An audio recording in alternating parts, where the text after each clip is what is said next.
Hi, Sharon. Thank you so much for joining the UKAI Women in AI podcast. I would love for you to introduce yourself to the people watching and listening. So sure. Hi. So I'm Sharon Moore. If you, for any reason, want to look me up, um, I am currently IBM's CTO for public sector in technology. But I also have other interests, things that I'm involved in. I'm a trustee at BCS, the Chartered Institute for IT, and I'm a non-exec for a small organisation up in Scotland as well, and probably other things I've forgotten.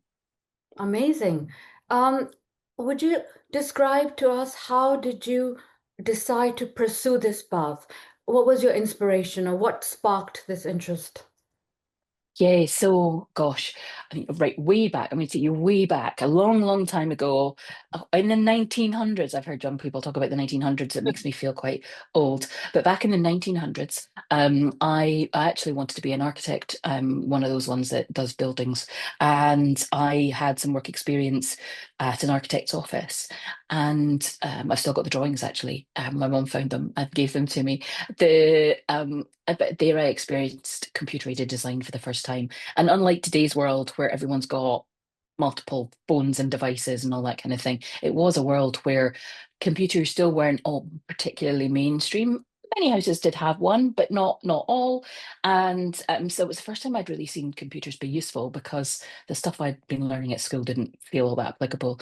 And so that was the first turning point because do you know what? I'd really like to study that as a subject. I still wasn't too sure what jobs were like at the end of it.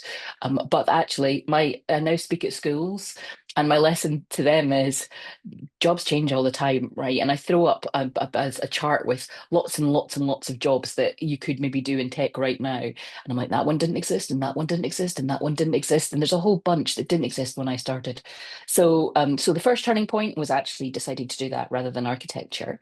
And then the second turning point I have was probably when I decided to do architecture, because I'd had some summer jobs. I applied for IBM's grad scheme, and I was in our outsourcing organization at the time, and I got speaking to some architects. I was like, "What do architects do?"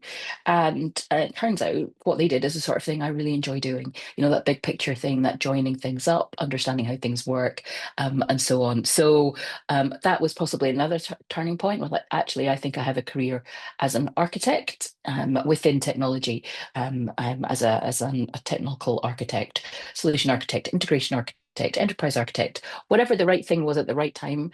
That's where it was. I then had another. I'm not sure if to say it's a turning point. I would say it's a confirmation point. About 10 years into my career, I was really enjoying what I was doing. Um, and it was kind of evolving. So I was taking roles that had more responsibility, that were working on harder programs, that maybe had some team leadership, that kind of thing. So I was getting more senior, and I was getting more, yeah, more responsibility, like I was hoping for, more accountability.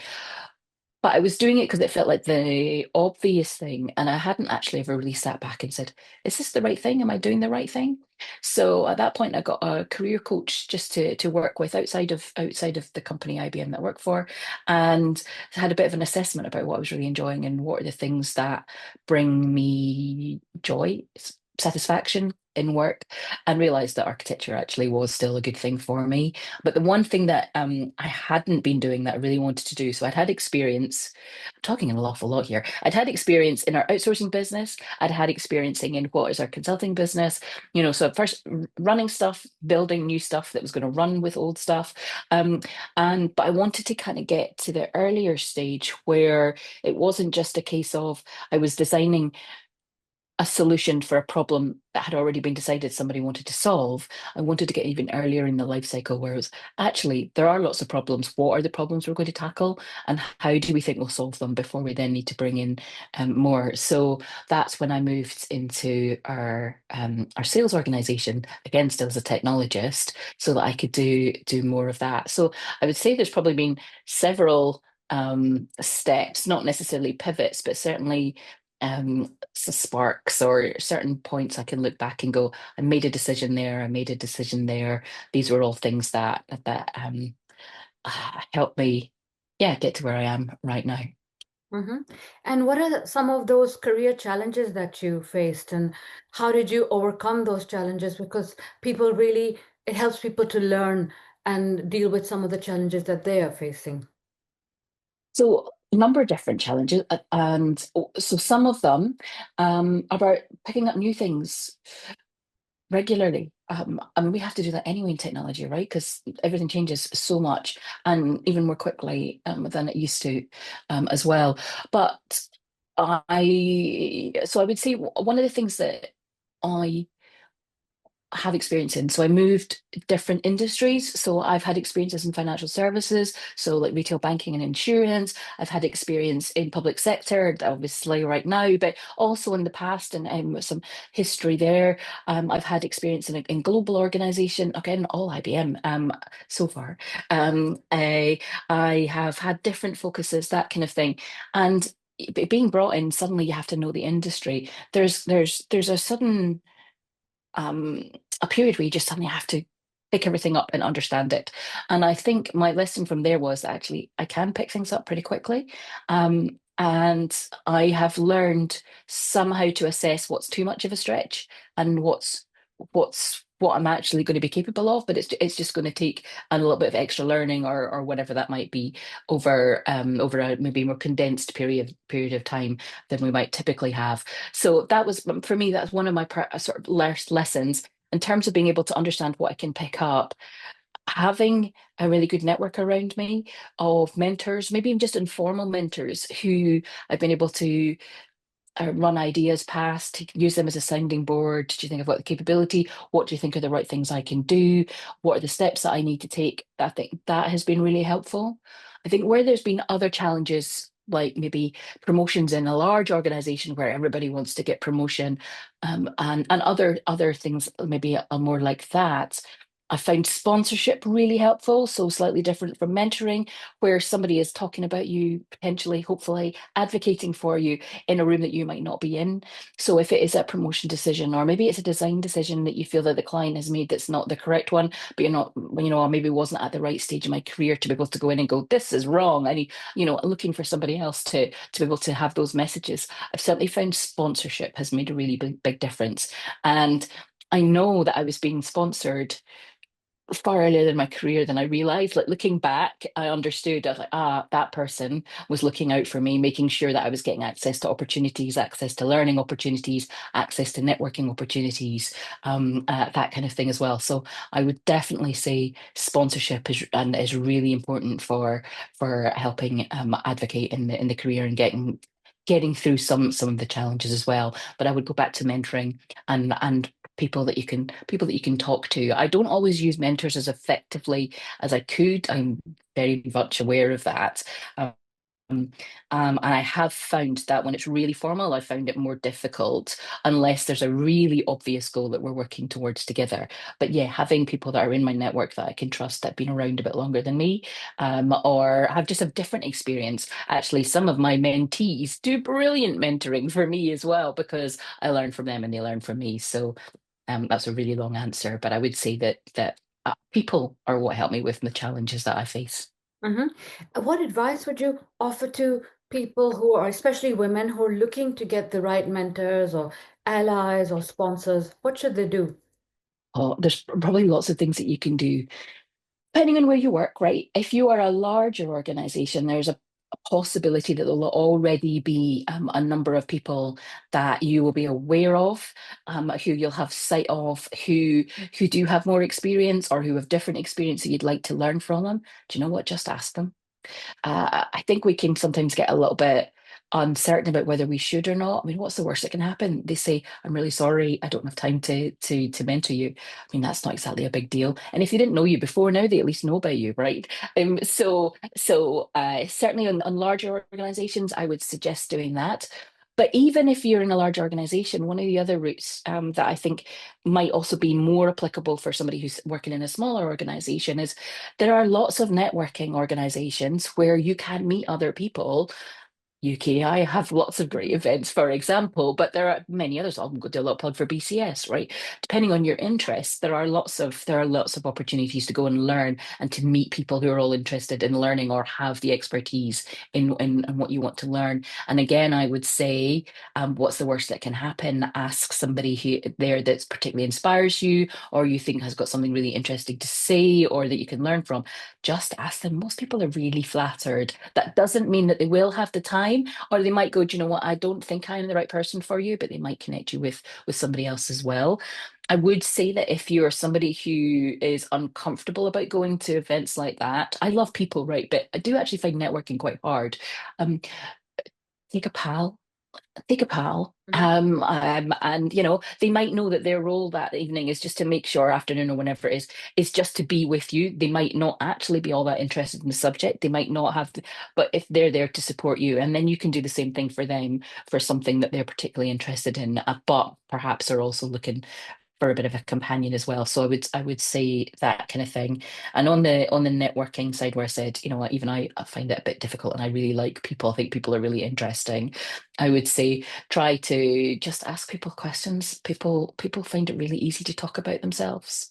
So just be curious about people, and that's a really good way to yeah, start to get to know what people are interested in, what they can offer, whether you've got things in common, whether you might have a style in common where you feel like you'll make that connection more easily and build that rapport. There are formal programs that can be offered by organizations or by your own business, and I would say sometimes they're really successful and sometimes they're not. And I personally have found it more difficult when I've been assigned a person rather than I've chosen a person, but that's not going to be the situation for absolutely everybody. And I know that I've made an offer to people that have never met me and I have never met them. And actually, we've had a lot of success as part of a mentoring relationship. And again, although I've been the mentor, I've learned a lot from them as mentees. So, yeah, I would say just go for it. Just go for it. That's And really always, you can good always ping me if you want a sounding board or something like that. But yeah, I would, yeah, just go for it. I mean, Don't hold that's back. really very kind of you. If people wanted to connect to you, as you said, perhaps either to work with you or to get your guidance, how should they connect? So I would always say just go to LinkedIn. You can find me on LinkedIn. I'm not too hard to find. I would say if you want to connect, give me a little message as to why, if you've heard about me through this podcast, for example, and it just means that we can have more useful engagement. Otherwise, I'll look and I'll go, who's this random person? Shall I say yes or shall I say no? If there's a reason why or where you've encountered me, then I think that it just helps build a little bit more of a bridge. So I would definitely do that. That's great. Are there some interesting projects you're currently working on, or some future projects that you're looking to work on that you'd like to share? So this one's going to get a little bit personal. Um, and I just wonder if it's useful, and it might not be useful, it might not be useful for everybody, but maybe for one or two who's listening or watching.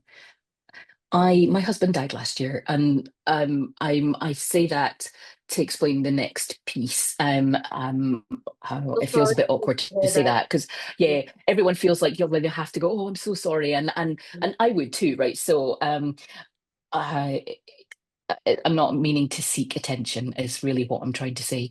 The point of sharing that with you is that for me, that was very much a partnership. Part of my identity was us as a couple, not just me as an individual. And so, actually, right now and in the immediate future, it's a lot of trying to work out who I am now. So, absolutely, I want to do a good job, and I'm not doing as good a job as I would typically like to. I'm not as effective, I think, as I'd like to have been, or I typically perhaps would be. I'm a lot better than I was 6 months ago, that's for certain.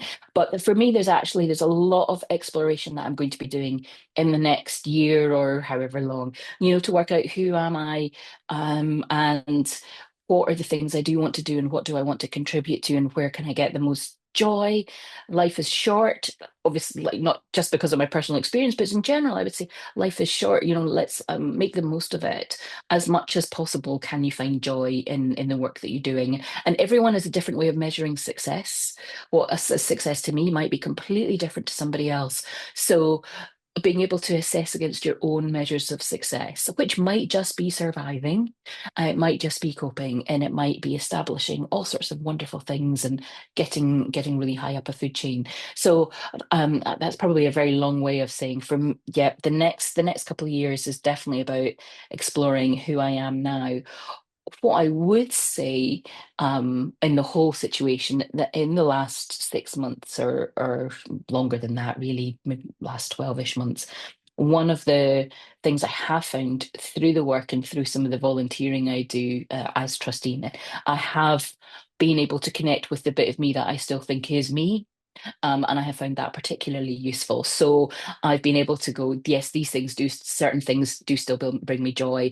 They still are something that appeal to me. It's still part of my purpose. Like um I have this very naive optimistic outlook. Don't worry, I can be incredibly cynical, but I have a very optimistic outlook that we can make the world better. Technology can be a really big part of that, particularly from a job perspective.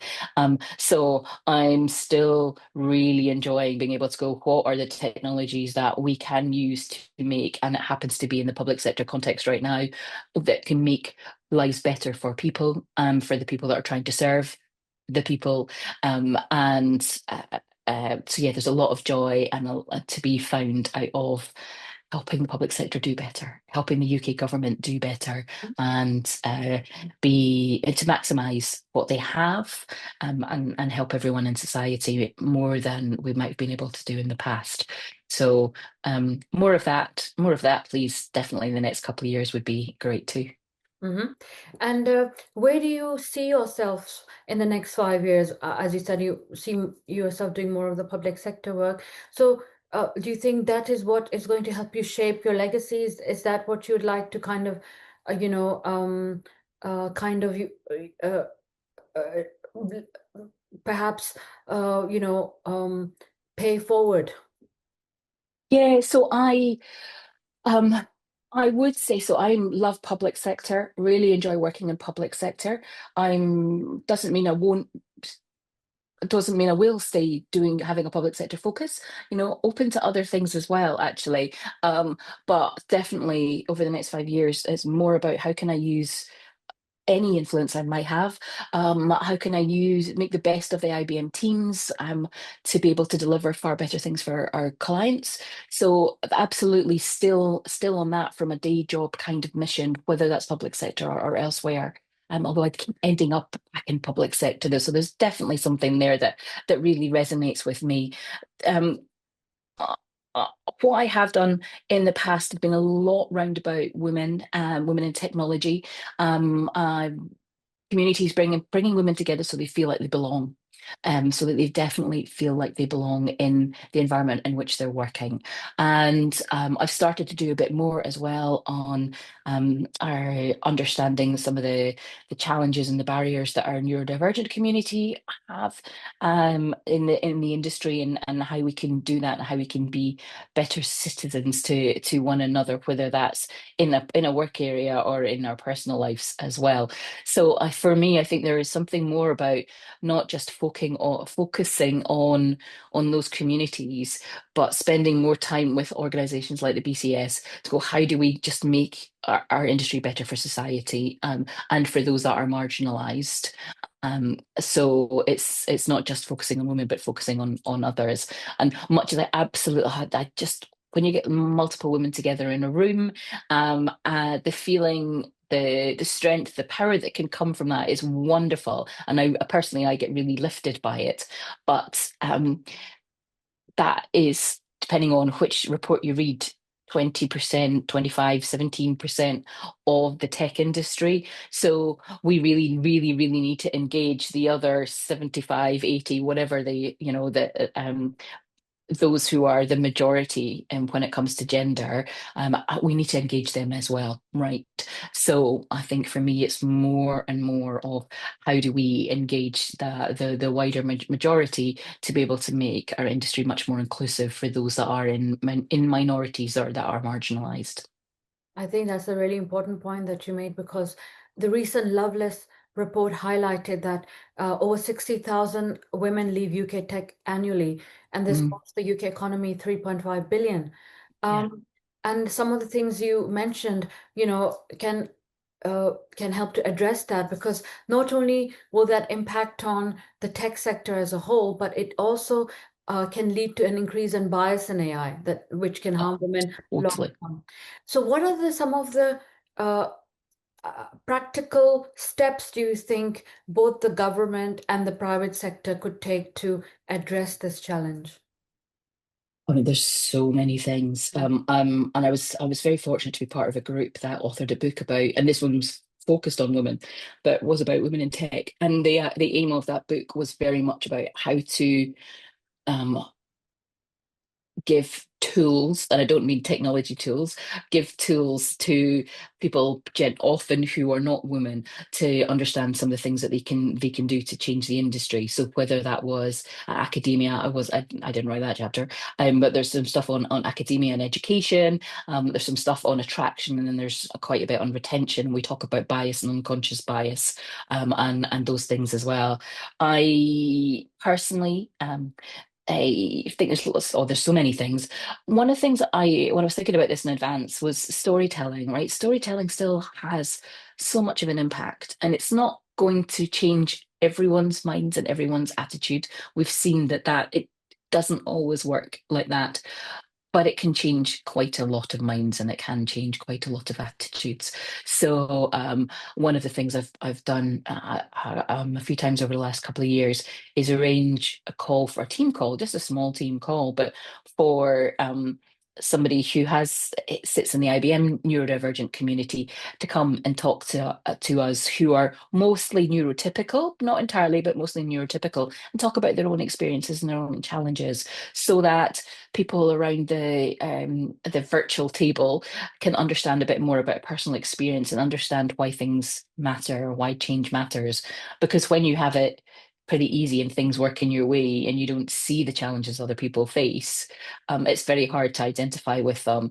And if everything is easy for you, it's easy to forget that other people are not having the same experience. So I would definitely say storytelling, get people to share more stories of the challenges that they've faced, and how things can be better. That definitely has an impact. We talk about role models. That can be really impactful as well. Personally, I think EDI training is really important, and not just doing it once, but having a refresher.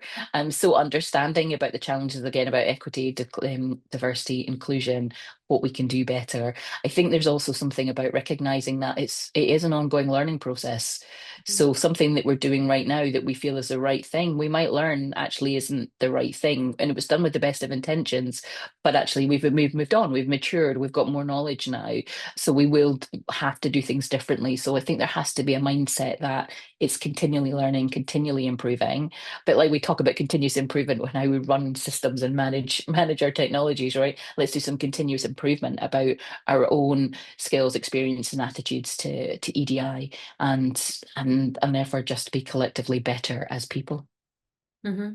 I'm sure people watching you and listening to you will be inspired, and I think you're a great role model for women in AI and in technology in general. Is there anything else you'd like to share with people watching and listening? Oh, that's a good open question. I guess I would, yeah, just connect with people. But people like generally, not everyone, but so many people have great things to share, and a lot of the great things you think might not be start again. A lot of things that you're doing as an individual might be great, and you probably are underestimating the impact that you bring, and that whether that is you're a great teammate or you're working on something that's nobody else around you has been able to understand. There's all so many different ways in which we can be great. What I would say is don't underappreciate yourself, don't put yourself down, but also make sure people know about what you're doing. Back to that sponsorship and mentorship thing. Um, having people understand what you've done and what you've been able to achieve so that they can again advocate for you so that you get that luck that people talk about. If people don't know about you and they don't know about how great you are and what you've been able to contribute, then it's harder for them to make sure that you've got the right opportunities and the right roles. Having said that, I spoke at a university earlier in the year, actually the loveliest colloquium, and I'd said, say yes. And I was like, if there are things that are interesting, that they're unusual, that they can add more value to the work that you're doing, make you a better person, and say yes. And then I said, but also say no. Mm. Because we can sometimes, and I'm very good at this, or maybe very bad at this. Sometimes we have to work out where our barriers are, where they are, and where barriers the wrong word. You'll know what I mean. Boundaries. There we go. It came to me eventually. We need to work out what our boundaries are. How much am I prepared to do over and above? How much have I the time to? How much have I got the mental health to be able to do? And so I think also get comfortable with saying no, particularly if you're being asked to do things just because you happen to be the woman. That happens sometimes. I think there's a lot of women who've been the social secretary. And do you know what? If you love it, go for it. Absolutely embrace it. But don't just accept certain tasks just because typically a woman's done it before. So that's a long-winded piece of advice. But yeah, make sure people know about you. Say yes to lots of interesting things, but don't forget to say no as well. Thank you so much, Sharon, for being so upfront and authentic and sharing everything so honestly. I found your conversation very inspiring, and we will actually be UKAI Women in AI are partnering with BCS in the new year on a hackathon showcase, and hopefully we'll see you there. Brilliant, excellent. I yeah, really look forward to it. Thank you so much.